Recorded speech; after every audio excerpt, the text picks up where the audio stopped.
Hello everyone, welcome to economics class. So we are in the third chapter of part B, that is liberalization, privatization and globalization and appraisal. So third chapter same liberalization, privatization and globalization and appraisal ee chapter alli idvi. So in the previous session we studied some concepts like meaning of economic reforms and background of economic reforms. Then the features of a new economic policy, that is liberalization, privatization and globalization, three features.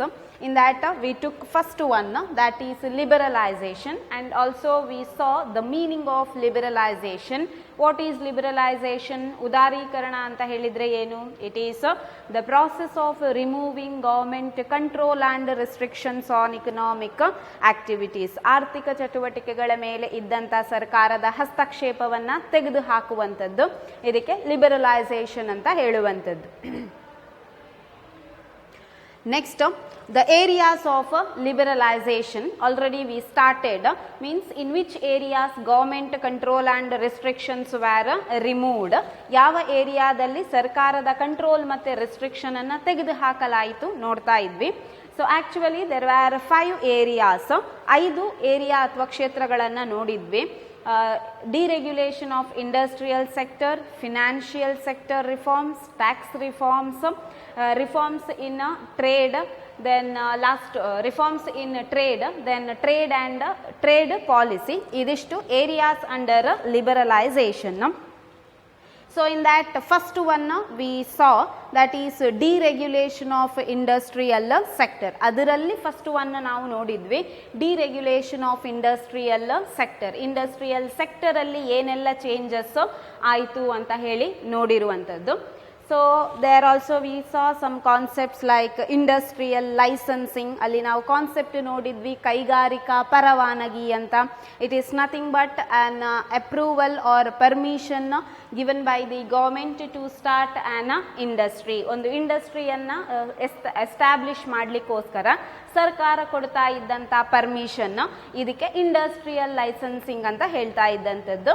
So after new economic policy, industrial licensing was abolished. Then number of industries reserved for public sector reduced from 17 to 3. So industrial licensing ಅನ್ನು ರದ್ದು ಮಾಡಲಾಯಿತು. Next 17 industry government ಕಂಟ್ರೋಲಲ್ಲಿತ್ತು, ಆ ಇಂಡಸ್ಟ್ರಿಗಳ ಸಂಖ್ಯೆಯನ್ನು 3ಕ್ಕೆ ಇಳಿಸಲಾಯಿತು. Then number of items reserved for small scale industries have been dereserved. ಸಣ್ಣ ಕೈಗಾರಿಕೆಗಳು ಮಾತ್ರ ಉತ್ಪಾದಿಸ್ತಾ ಇದ್ದಂಥ ವಸ್ತುಗಳ ಸಂಖ್ಯೆಯನ್ನು ಕಮ್ಮಿ ಮಾಡಲಾಯಿತು. Then market forces are allowed to determine the prices of products. ವಸ್ತುಗಳ ಬೆಲೆಯನ್ನು ಮಾರ್ಕೆಟ್ ಫೋರ್ಸ್ ಅಂದರೆ ವಸ್ತುವಿನ ಡಿಮಾಂಡ್ ಮತ್ತು ಸಪ್ಲೈಯ ಬೇಸ್ ಮೇಲೆ ಡಿಸೈಡ್ ಮಾಡುವ ಹಾಗೆ ಆಯಿತು.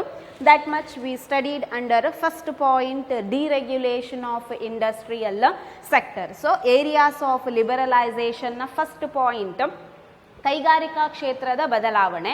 ಅದರಲ್ಲಿ ನಾವು ಇದಿಷ್ಟನ್ನು ನೋಡಿದ್ವಿ, industrial licensing, then public sector industry number ಕಡಿಮೆ ಆದಂಥದ್ದು, ಸ್ಮಾಲ್ ಸ್ಕೇಲ್ ಇಂಡಸ್ಟ್ರಿಯ ಐಟಮ್ಸ್ ರಿಸರ್ವ್ ಆದಂಥದ್ದು, ಮಾರ್ಕೆಟ್ ಫೋರ್ಸ್ ಪ್ರೈಸನ್ನು ಡಿಸೈಡ್ ಮಾಡುವಂಥದ್ದು.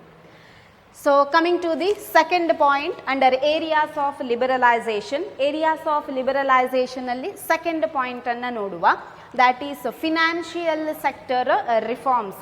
ಹಣಕಾಸಿನ ವಲಯದ ಸುಧಾರಣೆಗಳು, financial sector reforms means what were the changes made under financial sector after the announcement of a new economic policy. New economic policy announce ಆದ ನಂತರ financial sector ಅಲ್ಲಿ ಏನು ಚೇಂಜಸ್ ಆಯಿತು ಅದನ್ನು ನೋಡ್ತಾ ಬರುವ.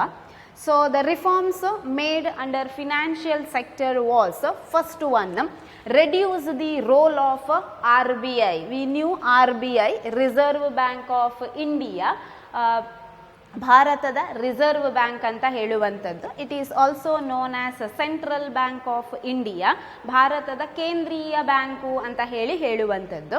So here the role of RBI reduced from regulator to facilitator.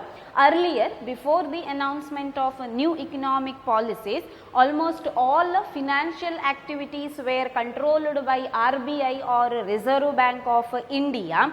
Then after the announcement, this role of RBI was reduced from regulator to facilitator.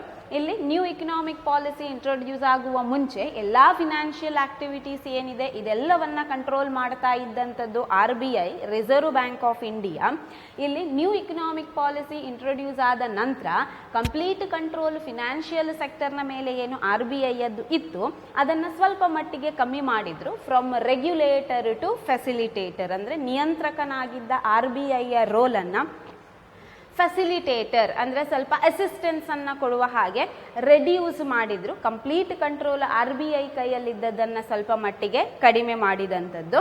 So the role of RBI reduced from regulator to facilitator. ನಿಯಂತ್ರಕನಾಗಿದ್ದ RBI ಯ ಪಾತ್ರವನ್ನು, ರೋಲನ್ನು ಕಡಿಮೆ ಮಾಡಿ facilitator ಅಂದರೆ ಸ್ವಲ್ಪ assistant, ಸಹಾಯಕನನ್ನಾಗಿ ಮಾಡಿದಂಥದ್ದು. So here one question asks, RBI controls the dash sector or RBI regulates dash sector. RBI ಯಾವ ಸೆಕ್ಟರ್ ಅನ್ನ ರೆಗ್ಯುಲೇಟ್ ಅಥವಾ ಕಂಟ್ರೋಲ್ ಮಾಡುತ್ತಿತ್ತು? That is financial sector. Or who regulates financial sector? ಯಾರು ಫಿನಾನ್ಷಿಯಲ್ ಸೆಕ್ಟರ್ ಅನ್ನ regulate ಅಥವಾ control ಮಾಡ್ತಾ ಇದ್ದಂಥದ್ದು? That is RBI. So the role of RBI reduced from regulator to facilitator. ಇಲ್ಲಿ ರೆಗ್ಯುಲೇಟರ್ ಆಗಿದ್ದ RBI ಯ ಪಾತ್ರವನ್ನ ಸಹಾಯಕನನ್ನಾಗಿ ಕಮ್ಮಿ ಮಾಡಿದಂಥದ್ದು. Next one, banks have been given freedom to fix their own interest rate. Banks are given freedom to fix their own interest rate. Means earlier interest rate of all the banks were same and almost RBI fixes or government fixes interest rate. But after new economic policy, here every banks have given freedom to fix their own interest rate for the loans. ಇಲ್ಲಿ ಬ್ಯಾಂಕ್ಗಳು ಅಂದರೆ ಆಯಾಯ ಬ್ಯಾಂಕ್ಗಳು ಅದಕ್ಕೆ ಬೇಕಾದಂಥ interest rate ಅಂದರೆ ಏನು ಲೋನನ್ನು ಪ್ರೊವೈಡ್ ಮಾಡುತ್ತದೆ, ಆ ಲೋನಿಗೆ ಆಯಾಯ ಬ್ಯಾಂಕ್ಗಳು ಅದಕ್ಕೆ ಬೇಕಾದ ರೀತಿಯಲ್ಲಿ ಇಂಟ್ರೆಸ್ಟ್ ರೇಟನ್ನು ಏನು ಫಿಕ್ಸ್ ಮಾಡುವ ಪರ್ಮಿಷನನ್ನು ಕೊಟ್ಟಂಥದ್ದು.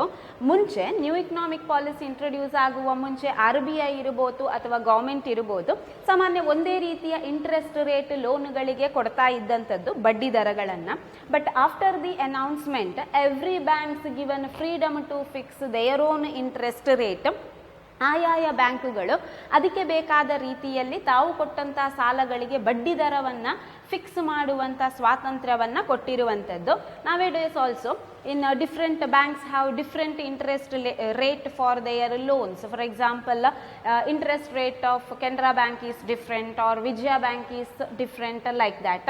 ಇಲ್ಲಿ ಬ್ಯಾಂಕ್ಗಳು ಅಂದರೆ ಬೇರೆ ಬೇರೆ ಬ್ಯಾಂಕ್ಗಳ ಇಂಟ್ರೆಸ್ಟ್ ರೇಟ್ಗಳು ಬೇರೆ ಇರುತ್ತದೆ. ಈಗ ಕೆನರಾ ಬ್ಯಾಂಕಲ್ಲಿ ತಗೊಂಡಂಥ ಲೋನಿಗೆ ಇರುವಂಥ ಇಂಟ್ರೆಸ್ಟ್ ರೇಟಿಗೂ ವಿಜಯ ಬ್ಯಾಂಕಲ್ಲಿ ತಗೊಂಡಂಥ ಲೋನಿಗೆ ಇರುವಂಥ ಇಂಟ್ರೆಸ್ಟ್ ರೇಟಿಗೂ ಡಿಫ್ರೆನ್ಸ್ ಇರುತ್ತದೆ. ಸೊ ಆ ಥರದ ಡಿಫ್ರೆನ್ಸ್ ಅಂದರೆ ಆಯಾಯ ಬ್ಯಾಂಕ್ಗಳು ತಮಗೆ ಬೇಕಾದ ಇಂಟ್ರೆಸ್ಟ್ ರೇಟನ್ನು ಫಿಕ್ಸ್ ಮಾಡುವಂಥ ಫ್ರೀಡಮ್ ಸಿಕ್ಕಿದ್ದು after new economic policy. So here banks have given freedom to fix their own interest rate. ಆಯಾಯ ಬ್ಯಾಂಕ್ಗಳು ಅವುಗಳಿಗೆ ಬೇಕಾದ ಹಾಗೆ ಬಡ್ಡಿಯ ದರಗಳನ್ನು ಫಿಕ್ಸ್ ಮಾಡುವ ಫ್ರೀಡಮ್ ಸಿಕ್ಕಿದಂಥದ್ದು. Next one, establishment of new private sector banks.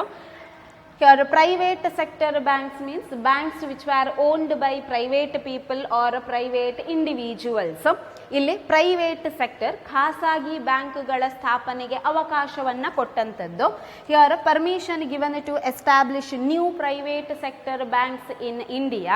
Earlier there were no permission to establish or start private sector banks, but after the announcement of a new economic policy, permission will be given to establish or open private sector banks. Andre khasagi bankgalu. Here private sector banks means some examples like ICICI Bank, then Axis Bank, HDFC, ಈ ತರದ್ದು private sector ಬ್ಯಾಂಕ್ಗಳು.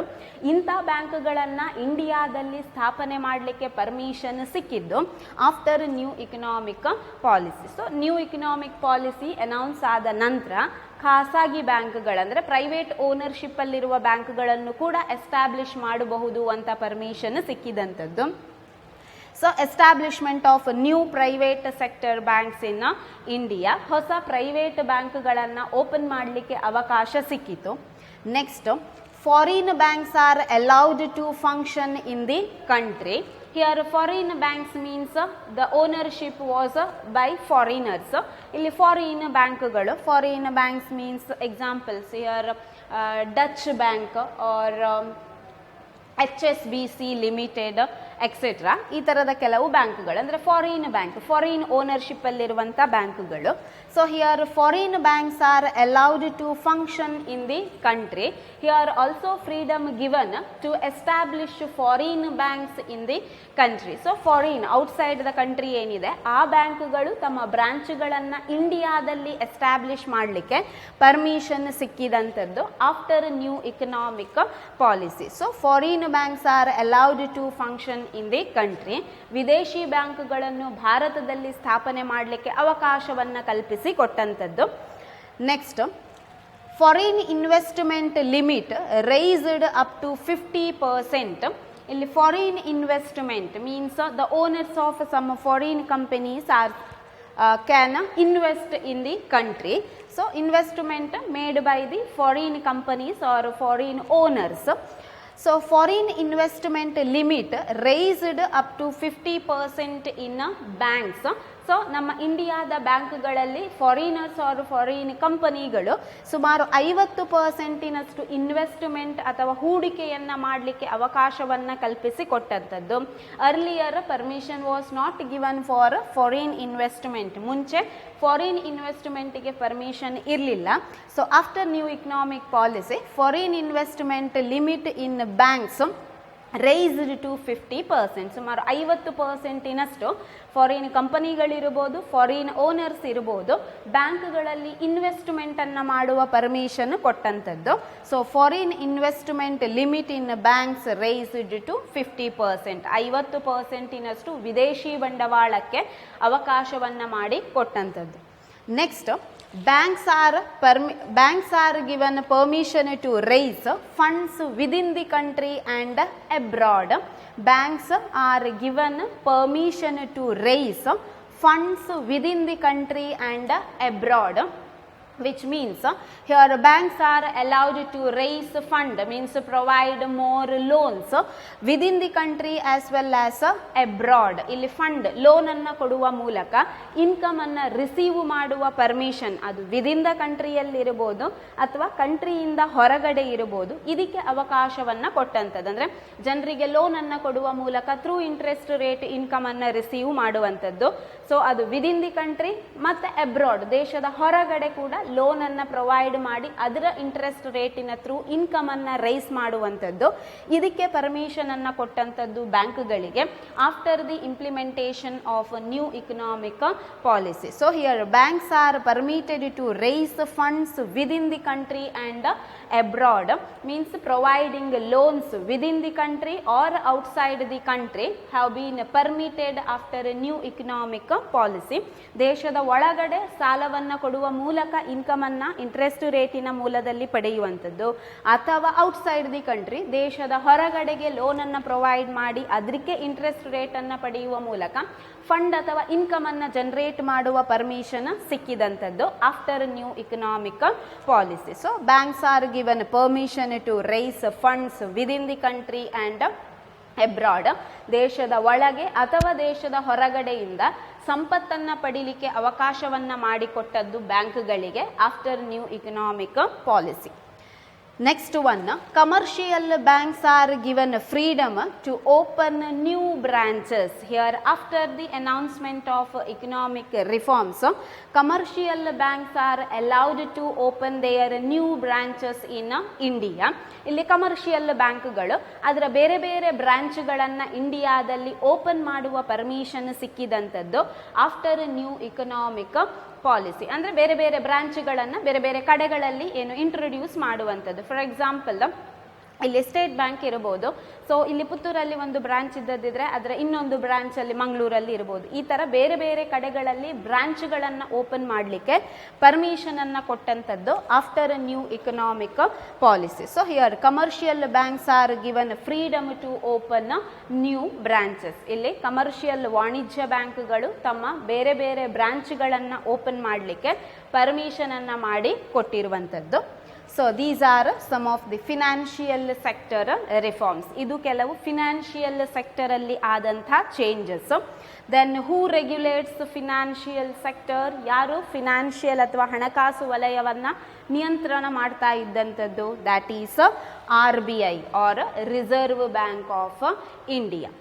So here in brief I'll tell the financial sector reforms. One is the role of RBI reduced from regulator to facilitator. ನಿಯಂತ್ರಕನಾಗಿದ್ದ RBIನ ರೋಲನ್ನು ಸಹಾಯಕನನ್ನಾಗಿ change ಮಾಡಿದ್ದು. Establishment of new private sector banks, ಖಾಸಗಿ ಬ್ಯಾಂಕ್ಗಳ ಸ್ಥಾಪನೆಗೆ ಅವಕಾಶ ಕೊಟ್ಟಂಥದ್ದು. Banks are given freedom to fix their own interest rate. ಆಯಾಯ ಬ್ಯಾಂಕ್ಗಳು ಅವುಗಳಿಗೆ ಬೇಕಾದ ಬಡ್ಡಿ ದರವನ್ನು ಫಿಕ್ಸ್ ಮಾಡಲಿಕ್ಕೆ ಪರ್ಮಿಷನ್ ಕೊಟ್ಟಂಥದ್ದು. Foreign banks are allowed to function in the country. ವಿದೇಶಿ ಬ್ಯಾಂಕ್ಗಳು ಭಾರತದಲ್ಲಿ ಕೆಲಸ ಮಾಡಲಿಕ್ಕೆ ಅವಕಾಶ ಕಲ್ಪಿಸಿದಂಥದ್ದು. Foreign investment limit raised to 50%. ಬ್ಯಾಂಕ್ಗಳಲ್ಲಿ ವಿದೇಶಿ ಬಂಡವಾಳ ಹೂಡಿಕೆಯನ್ನು 50% ಇನ್ಕ್ರೀಸ್ ಮಾಡಿದ್ದು. Then banks are permitted to raise funds within the country and abroad. ಬ್ಯಾಂಕ್ಗಳು ದೇಶದ ಒಳಗಡೆಯಿಂದ ಅಥವಾ ದೇಶದ ಹೊರಗಡೆಯಿಂದ ಫಂಡ್ ಅಥವಾ ಸಂಪನ್ಮೂಲಗಳನ್ನು ಪಡಿಲಿಕ್ಕೆ ಅವಕಾಶವನ್ನು ಮಾಡಿಕೊಟ್ಟಂಥದ್ದು. Next, commercial banks are given freedom to open new branches. ವಾಣಿಜ್ಯ ಬ್ಯಾಂಕ್ಗಳು ತಮ್ಮ ಬ್ರಾಂಚ್ ಅಥವಾ ಶಾಖೆಗಳನ್ನು ಆರಂಭ ಮಾಡಲಿಕ್ಕೆ ಅವಕಾಶವನ್ನು ಮಾಡಿ ಕೊಟ್ಟಂಥದ್ದು. ಸೊ ಇದಿಷ್ಟು financial sector reforms. Here question is asked for 4 marks. Write a note on financial sector reforms or financial sector. Yes, write a note on financial sector reforms. Then you have to mention all these 7 or 6 points. ಇಲ್ಲಿ ಬರುವಂಥ 6 or 7 ಪಾಯಿಂಟ್ಗಳನ್ನು ನೀಟಾಗಿ mention ಮಾಡ್ತಾ ಹೋಗಬೇಕು financial sector ರಿಫಾರ್ಮ್ಸಿಗೆ. So ಇದಿಷ್ಟು financial sector reforms. Next, coming to the third one, tax reforms. Areas under liberalization. Under areas under liberalization, third point, tax reforms. Liberalization ಏರಿಯಾದಲ್ಲಿ ಬರುವಂಥ third point tax reforms, ತೆರಿಗೆಯ ಸುಧಾರಣೆಗಳು. Here, tax reform mainly related to government taxation and fiscal policy. ಇಲ್ಲಿ tax reform ಅಂತ ಹೇಳುವಾಗ ಅಲ್ಲಿ 2 ಬರುತ್ತದೆ. ಒಂದು ಗೌರ್ಮೆಂಟ್ ಟ್ಯಾಕ್ಸೇಷನ್, ಸರ್ಕಾರದ ತೆರಿಗೆ, ಇನ್ನೊಂದು ಫಿಸ್ಕಲ್ ಪಾಲಿಸಿ, ಕೋಶೀಯ ನೀತಿ ಅಂತ ಹೇಳುವಂಥದ್ದು. So tax reforms include governments taxation and fiscal policy. ಇಲ್ಲಿ ಟ್ಯಾಕ್ಸ್ ಮತ್ತು ಫಿಸ್ಕಲ್ ಪಾಲಿಸಿಯಲ್ಲಿ ಏನು ಚೇಂಜ್ ಆಯಿತು ಇದು ಟ್ಯಾಕ್ಸ್ ರಿಫಾರ್ಮಲ್ಲಿ ಬರುವಂಥದ್ದು. Let me tell you first what is tax. ಇಲ್ಲಿ ತೆರಿಗೆ ಅಂತ ಹೇಳಿದರೆ ಏನು? Normally you knew that what is tax, ತೆರಿಗೆ ಅಂತ ಹೇಳುವಂಥದ್ದು. ಡೇ ಟು ಡೇ ಲೈಫಲ್ಲಿ ನಾವು ಕೇಳಿರುತ್ತೇವೆ ತೆರಿಗೆ, ಟ್ಯಾಕ್ಸ್ ಅಂತ ಹೇಳಿಬಿಟ್ಟು. So what is tax? Tax ಅಥವಾ ತೆರಿಗೆ ಅಂತ ಹೇಳಿದರೆ ಏನು? It refers to a compulsory payment made by an individual to the government without expecting any direct benefit. It is a compulsory payment, not voluntary. Compulsory payment made by an individual, we individuals, to the government without expecting any direct benefit. ಯಾವುದೇ ನೇರ ಪ್ರತಿಫಲವನ್ನು ಅಪೇಕ್ಷೆ ಮಾಡದೆ ಇಲ್ಲಿ individual ಒಬ್ಬ ವ್ಯಕ್ತಿ ಸರ್ಕಾರಕ್ಕೆ compulsory ಕಡ್ಡಾಯವಾಗಿ ಮಾಡುವಂಥ ಪಾವತಿ ಅಥವಾ ಪೇಮೆಂಟಿಗೆ ಟ್ಯಾಕ್ಸ್ ಅಂತ ಹೇಳುವಂಥದ್ದು. Without expecting any direct benefit the compulsory payment made by individual to the government. ಅಂದರೆ ಕಂಪಲ್ಸರಿಯಾಗಿ ಒಬ್ಬ ವ್ಯಕ್ತಿ ಸರ್ಕಾರಕ್ಕೆ ಪಾವತಿ ಮಾಡುವಂಥದ್ದು, ಇದಕ್ಕೆ ಟ್ಯಾಕ್ಸ್ ಅಂತ ಹೇಳುವಂಥದ್ದು. ವಿದೌಟ್ ಎಕ್ಸ್ಪೆಕ್ಟಿಂಗ್ ಡೈರೆಕ್ಟ್ ಬೆನಿಫಿಟ್ ಅಂದರೆ ಸರ್ಕಾರ ನಮಗೆ ಬೆನಿಫಿಟ್ ಅನ್ನು ಕೊಡುತ್ತದೆ ಅಂತ ಹೇಳಿ ಎಕ್ಸ್ಪೆಕ್ಟೇಷನ್ ಅನ್ನು ಇಟ್ಟುಕೊಳ್ಳದೆ ಒಬ್ಬ ವ್ಯಕ್ತಿ ಸರ್ಕಾರಕ್ಕೆ ಕೊಡುವಂಥ ಪೇಮೆಂಟಿಗೆ ಟ್ಯಾಕ್ಸ್ ಅಂತ ಹೇಳುವಂಥದ್ದು. So remember, what is a tax? It is a compulsory payment made by an individual to the government without expecting direct benefit. ಯಾವುದೇ ಪ್ರತಿಫಲವನ್ನು ಅಪೇಕ್ಷೆ ಮಾಡದೆ ಒಬ್ಬ ವ್ಯಕ್ತಿ ಸರ್ಕಾರಕ್ಕೆ ಕಡ್ಡಾಯವಾಗಿ ಮಾಡುವ ಪಾವತಿ, that is a tax. Mainly there are 2 types of tax. ಇಲ್ಲಿ ತೆರಿಗೆ ಅಂತ ಹೇಳುವಾಗ ಮುಖ್ಯವಾಗಿ ಅದರಲ್ಲಿ 2 ಟೈಪ್ಸ್ ಬರುವಂಥದ್ದು.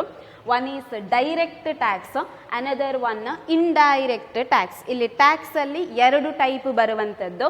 ಡೈರೆಕ್ಟ್ ಟ್ಯಾಕ್ಸ್ ಪ್ರತ್ಯಕ್ಷ ತೆರಿಗೆ, ಇಂಡೈರೆಕ್ಟ್ ಟ್ಯಾಕ್ಸ್ ಪರೋಕ್ಷ ತೆರಿಗೆ. ಡೈರೆಕ್ಟ್ ಅಂಡ್ ಇಂಡೈರೆಕ್ಟ್ ಟ್ಯಾಕ್ಸ್, ಪ್ರತ್ಯಕ್ಷ ಮತ್ತು ಪರೋಕ್ಷ ತೆರಿಗೆ.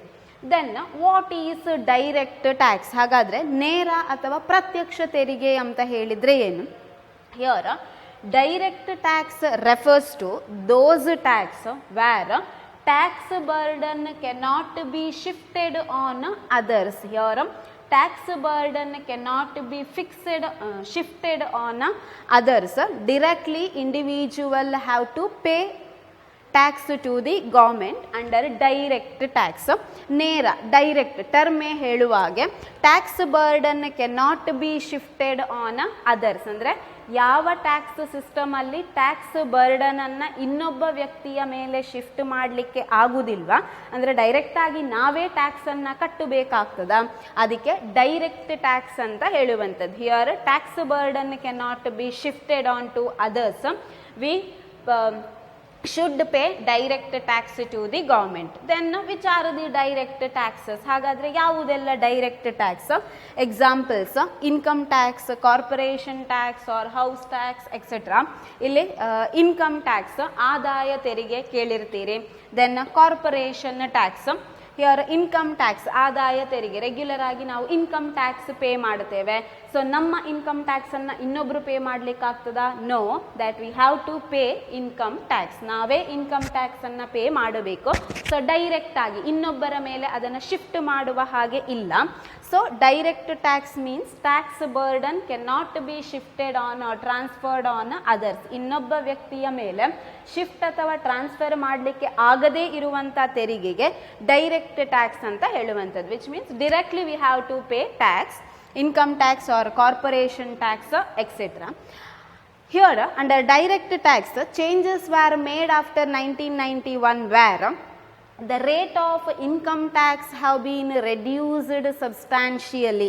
ಇಲ್ಲಿ ನ್ಯೂ ಇಕನಾಮಿಕ್ ರಿಫಾರ್ಮ್ ಇಂಟ್ರೊಡ್ಯೂಸ್ ಆದ ನಂತರ ಈ ಇನ್ಕಮ್ ಟ್ಯಾಕ್ಸಿನ ರೇಟ್, ಅಂದರೆ ನಾವೇನು ಇನ್ಕಮ್ ಟ್ಯಾಕ್ಸ್ ಅಥವಾ ಆದಾಯ ತೆರಿಗೆ ಕಟ್ಟುತ್ತೇವೆ ಅದರ ರೇಟಲ್ಲಿ ತುಂಬ ಕಡಿಮೆ ಆದಂಥದ್ದು. And also rate of corporation tax also reduced.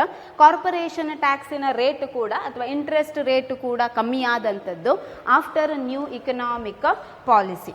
So ಇದು change. Interest rate on rate of income tax and corporation tax reduced after new economic policy. So important it is the meaning of direct tax and examples. It is asked for 1 marks.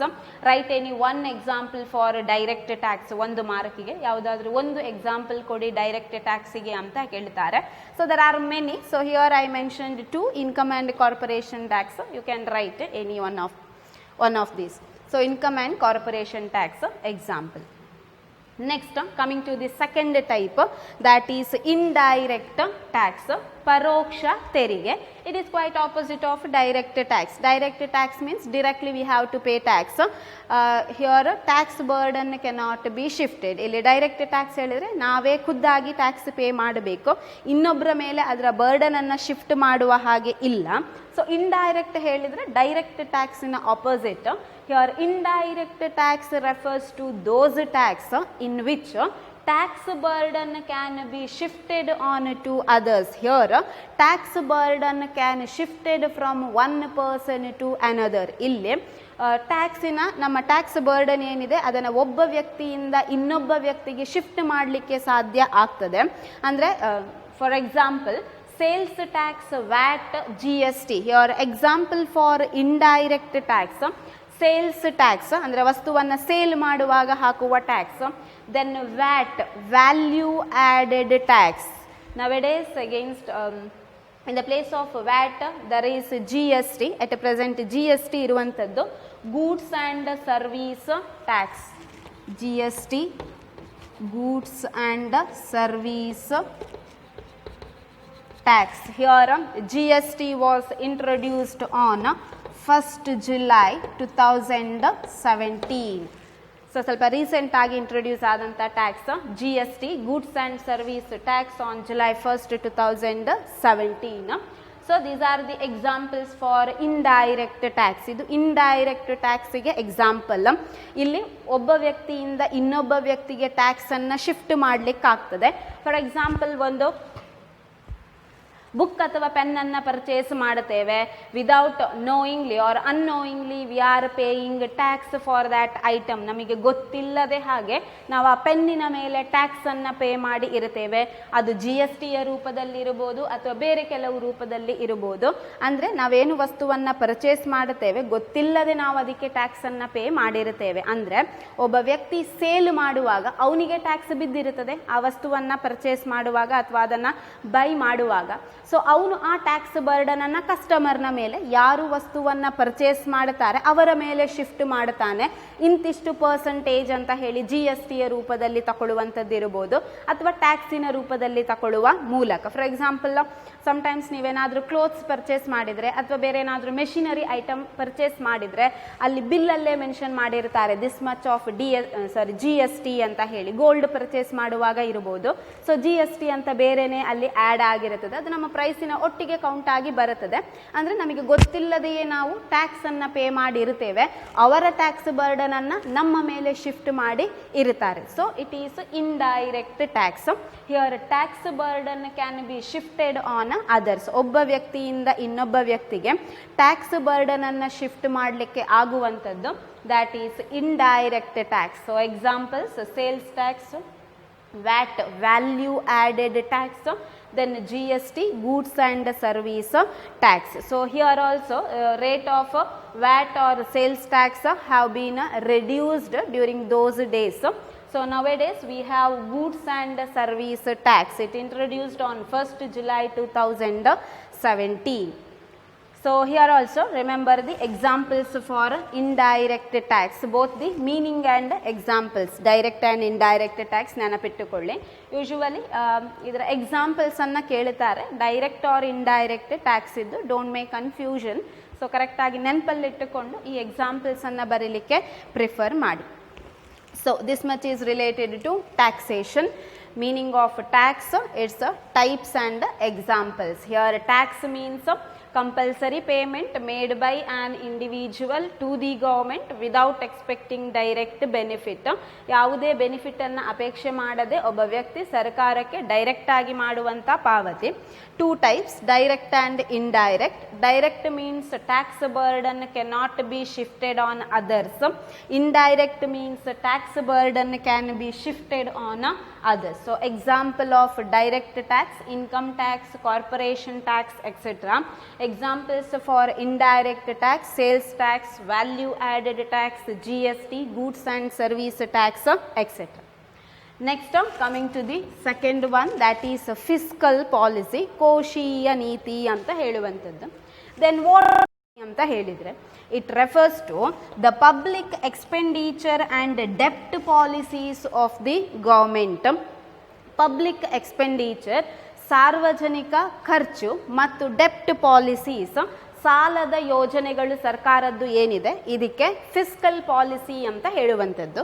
Here public expenditure means expenditure or expenses incurred by the government. ಅಂದರೆ ಸರ್ಕಾರ ಮಾಡುವಂಥ ಖರ್ಚು, ಸರ್ಕಾರದ ಖರ್ಚು ಅದು public expenditure.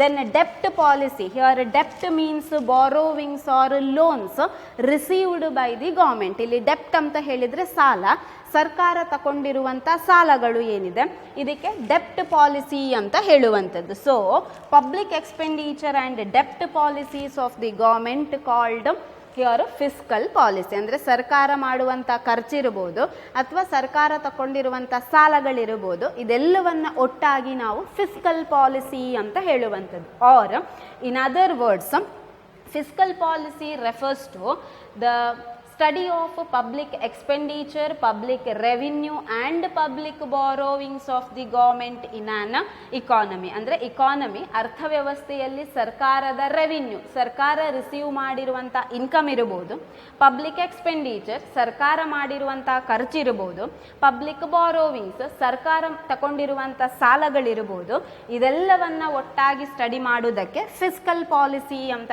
ಹೇಳುವಂಥದ್ದು. So after new economic policy, here the amount of fiscal policy also little bit reduced. ಇಲ್ಲಿ ಸ್ವಲ್ಪ ತಗೊಂಡಿರುವಂಥ ಸಾಲಗಳಿರ್ಬೋದು, ಇದು ಸ್ವಲ್ಪ ಕಮ್ಮಿ ಆಗಿರುವಂಥದ್ದು, ಮಾಡಿರುವಂಥ ಎಕ್ಸ್ಪೆನ್ಸಸ್ ಇರ್ಬೋದು, ದೆನ್ ಅರ್ನ್ ಮಾಡಿರುವಂಥ ರೆವಿನ್ಯೂ ಸ್ವಲ್ಪ ಮಟ್ಟಿಗೆ ಇಂಪ್ರೂವ್ಮೆಂಟ್ ಆಗಿರುವಂಥದ್ದು. ಇದು ಕೆಲವು changes after new economic policy. So fiscal policy, it is asked for 2 marks. What is fiscal policy? ಇಲ್ಲಿ fiscal policy meaning ಕೇಳ್ತಾರೆ 2 marksಗೆ. ಸೊ ಪಬ್ಲಿಕ್ ಎಕ್ಸ್ಪೆಂಡಿಚರ್ ಆ್ಯಂಡ್ ಡೆಪ್ಟ್ ಪಾಲಿಸೀಸ್ ಆಫ್ ದಿ ಗೌರ್ಮೆಂಟ್, ಸರ್ಕಾರದ ಖರ್ಚು ಮತ್ತು ಸರ್ಕಾರದ ಸಾಲಕ್ಕೆ ಸಂಬಂಧಪಟ್ಟಂಥ ನೀತಿಗೆ ಕೋಶೀಯ ನೀತಿ ಅಂತ ಹೇಳುವಂಥದ್ದು. So it is related to tax reform. Here tax reform includes 2, government taxation and fiscal policy. So areas of liberalisation ಅಲ್ಲಿ 3 ಪಾಯಿಂಟ್ಸ್ ಅನ್ನು ನೋಡಿದ್ವಿ. There are 2 points that will be discussed in next classes. Thank you.